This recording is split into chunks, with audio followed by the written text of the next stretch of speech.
เนาะตอนนี้เฮากัมาฮอดบ่อนตรงแยงแล้วเนาะนี่แยงเฮาก็แต่บ่ฮู้ว่ามันสิถือปลาหรือบ่ถือหรือจังไดเนาะพี่น้องเนาะบ่ทันได้ย่อเบิ่งเนาะหากลับมาฮอดพี่น้องยางโอ้โธ่ใส่ทั้งกระปูพร้อมปลาพร้อมปลาคอประมาณ4-5โตพี่น้องเด้5โตนึง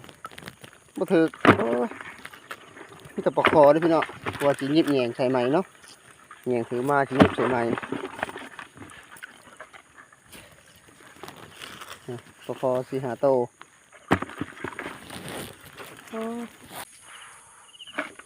มันจะโตว่ะ2 4โอ้ยเหลือ6โตพี่น้องเอ้ยปลาดิปลาคอบ่ถือปานใดพี่น้องเอ้ยโอ้ปน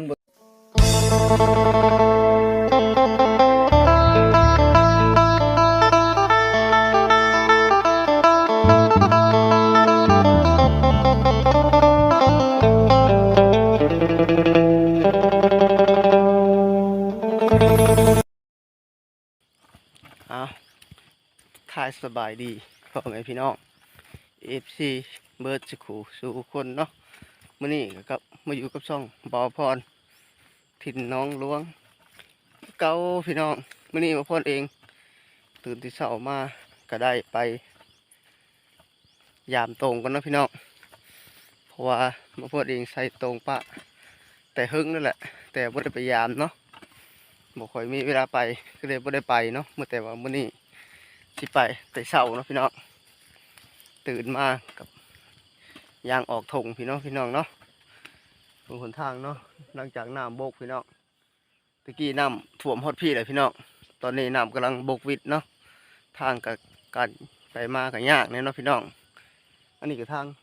ออกไปมื้อไหมื้อนาพี่น้องเนาะนั่นก็เป็นขัวเนาะทางหลังเขานี่ทางขัวเนาะพี่น้องแต่ตอนนี้น้ำบกวิดมื้อเลยแต่บ่พอดเองก็ทีย่างไปยามตรงเนาะเบิ่งทางหลังเนาะเพราะว่าทางเซนี่มันเป็นทางออกไปมื้อนาเนาะพี่น้องเนาะบ่ฮู้ว่า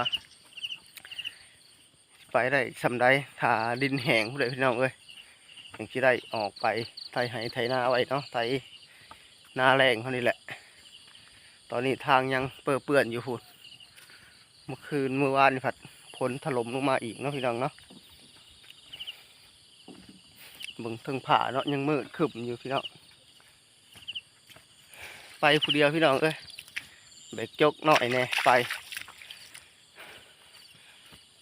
พี่ตะกี้น้ำอยู่กับพี่เนาะตอนหมอพรออกไปอันใช่ตรงนะน้ำอยู่กับเทิงพี่น้ำอยู่พี่เนาะแต่ว่าช่วงนี้มันบกลงเลยเพราะว่าใส่ปะไว้2-3 มื้อเลยพี่น้องใส่ตรงเนาะใส่ตรงเอาปลาเพราะว่ายันว่าฝนตกมาเลย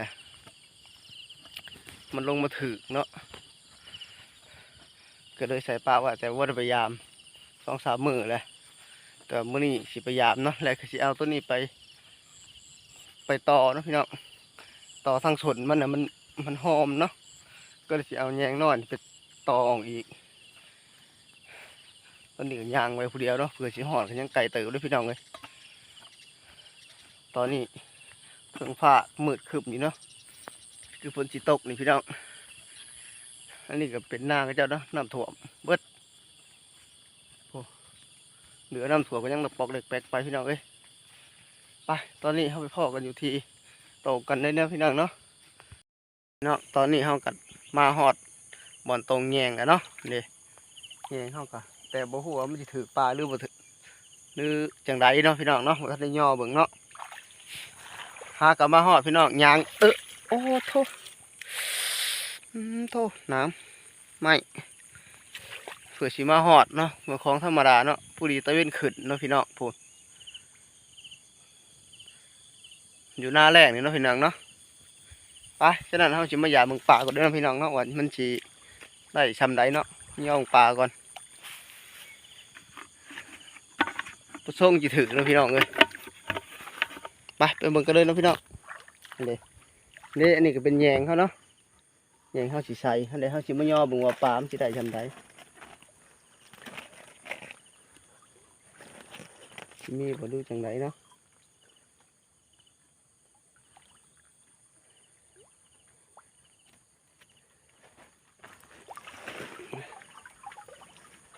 โยงกัน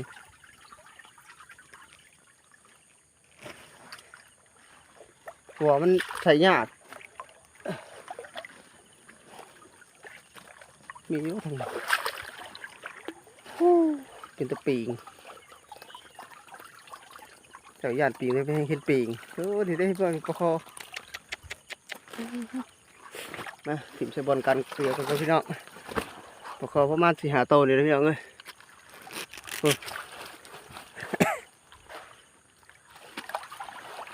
มาผู้เดียวพี่น้องเอ้ยติดยากมีจับกล้องให้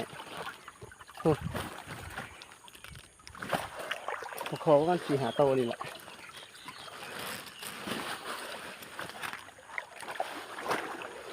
นี่ยากนิดหน่อยหนึ่งพี่น้องเอ้ยที่ตะประคอนี่ประคอในกระปูเลยเนาะยาวหมดเลยหมดให้เหลือกระปูก็สิเอาไปว่าให้หมู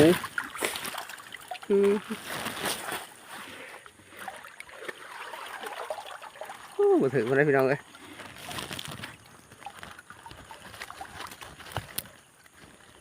มาถึงเพราะมันน้ำมันจังใช้มัน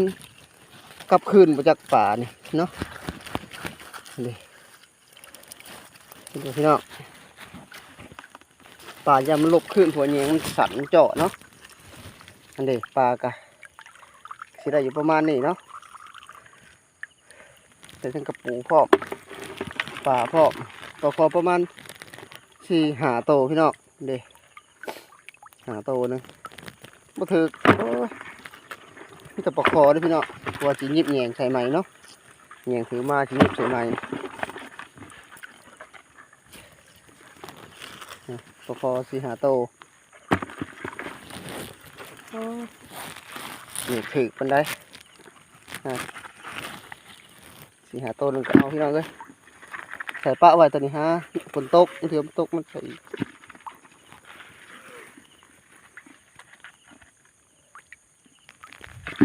นี่เบิดโอ้โหปอกคอ5 โตพี่เนาะน้ำมันก็ไหลไปอย่างแห้งไปได้พี่น้องเอ้ยนี่น้ำไหลมาแต่นี่ได้ประมาณ5-6 โตพี่น้องป่าเนาะบ่ถือไปได้พี่น้องเอ้ยเพราะว่ามันถือแล้วมันไหลกลับคืนได้มันบ่มีอันตรงข้างหลังมันเนาะเวลาใส่แล้วมันป่าอาจสิแลนกลับคืนแต่ว่าเอาพวกไอ้ยิบแยงใส่เนาะวันเจียวแยงไม่ยิบใส่แยงถือมานี่เนาะมันยิบใส่เบิ่งว่ามันสิได้ทำได้เนาะพี่น้อง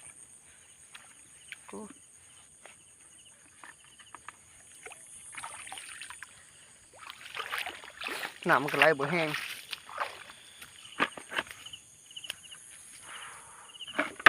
มันจะโตว่ะ2 4โอ้ยเลย6 โตพี่น้องเอ้ยปลาดิปลาคอมาถือมันได้อยู่6 โตปลาคอเอามือขังไว้เนาะพี่น้อง2 4 6 โตพอดีมือปนกินพี่น้องเอ้ยมาผู้เดียวเพราะว่าจิมอเราเบิ่งหน้าเลยหน้าบอลยืมกับเจ้าเห็ดเนาะพี่น้องยืมมาเห็ดไว้เห็ดหน้าแรงเนาะยืมให้พอเพิ่นพอเพิ่นอยากเห็ดหน้าแรงดูว่าหน้าแช่งนี่แหละ